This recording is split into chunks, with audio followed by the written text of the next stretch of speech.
I don't think historians really should expect Hollywood movies to be entirely historically accurate.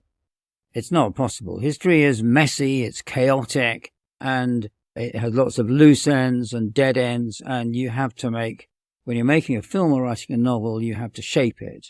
And in shaping it, you do some violence to it. I thought the film was very sensitively done. I thought it raised a lot of difficult questions in a discreet, thought-provoking, but not over-the-top way. I think it's a very good movie, but it's not the same as the book. The book asks really difficult questions about love and moral corruption that I think are a bit secondary in the movie.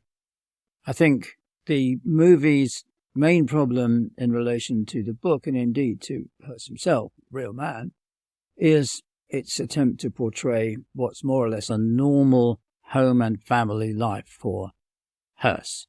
And of course, it makes the whole subject less sensational, but it also brackets out what Hearst spent most of his time doing. If you compare it to other films on the Holocaust, for example, it doesn't try and gloss over the mass murder, the cruelty, the sadism that were involved. The Holocaust is not a mechanical, automated, impersonal process at all. There was a lot of personal violence that went on.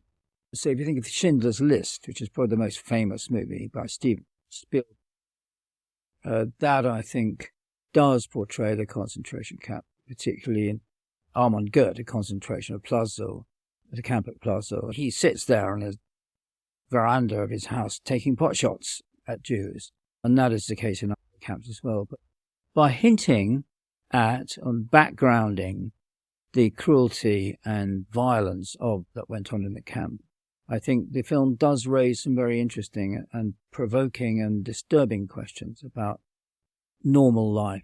What is normal life? Can somebody like Hearst live a normal life? And the book by Martin Amis raises that in a more acute fashion. It's sort of about love. Can you have it in this world of horror